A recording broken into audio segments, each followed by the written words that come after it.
Hey guys, welcome back to my YouTube channel. Today we're going to be talking about Batman and Robin Year One by Mark Waid and Chris Samney, one of my favorite artists. I just wanted to make sure I was pronouncing his name right. But this story is an amazing book. And I kind of just want to talk about it because I feel like it's not really talked about enough. It gets outshined by Dark Patterns, which kind of came out in the same year. And I think this book is just fantastic.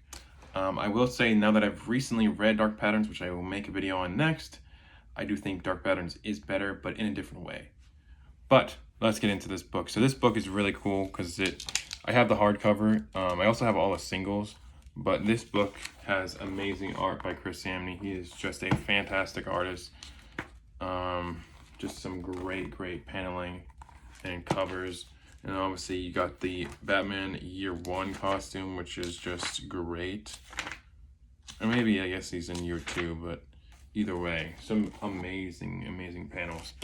But yeah, this story takes place right after Bruce has adopted Robin, or Dick Grayson, and he ends up becoming Robin, and it kind of has this interesting back and forth with a what is it called? The Child Services Department, because she wants to make sure that he is, because he's a billionaire and he's adopting a child, despite his background of his parents dying, she still wants to make sure that he's giving Dick Grayson a great home.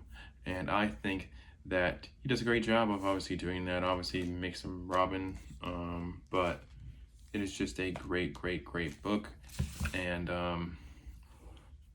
interesting stuff with Clayface, interesting stuff with some of the other characters. I can't remember them off the top of my head. I just remember Clayface being a big player in this book. But it's just a great series, kind of, one by one, each issue, it kind of feels more and more like not only a cartoon because of Chris Samney's art, but like a episodic issue that kind of connects at the very end of each issue, which I think is great. I think this book needs to be loved and kind of just shown to the world, because I feel like, not like I said, not that many people talk about it, and I think that is a fantastic book. It just does so many good things with Robin and the development between him and Dick Grayson, and how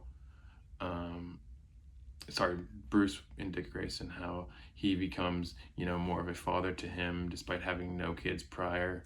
I just think it's great, and he also is able to kind of express his pain through him, and I think that's also awesome. Bruce decides to kind of give him away, and Dick Grayson's like, no, you're like my dad now, like this is our thing, we're Batman and Robin or whatever.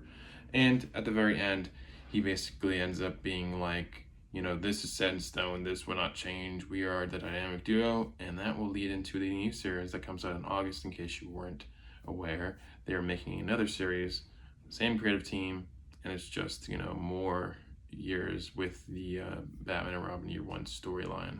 I think it's just like dynamic duos is what I think what it's called. I think it should have been Batman and Robin Year Two, but whatever.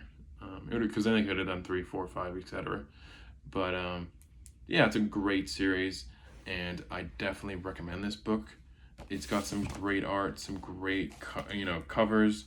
This is the back of the book. It's got Robin on the back, which is really cool, and then on the front it has got Batman, which is also really awesome. And it's got some really cool variants by tons and tons of great artists like Dan Mora, and you got Bruno Redondo in here.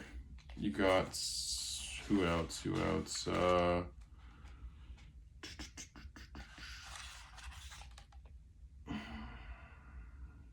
Some of these I'm just not familiar with. Some of these artists. Sorry guys, 1 second. You got Wes Craig, which I feel like this looks so much like Deadly Class, that I just can't love it. It looks way too much like Deadly Class, and it drives me kind of weird, like nuts, how it just looks like Deadly Class, like verbatim. Ethan Young, you got Gavin Guthrie, which is the current Flash artist. I think this is a sick cover. This is one of those that I would really like to have. You got Javier Rodriguez in here too, with this really cool cover. Hayden Sherman's in here somewhere, I just can't figure out where.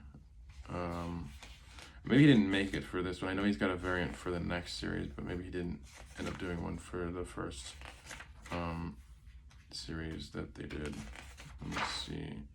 You know, he didn't make it for the first series, but this book is fantastic, and I definitely suggest you guys read it. Sorry, I kind of went off and looked at a lot of the covers. My bad.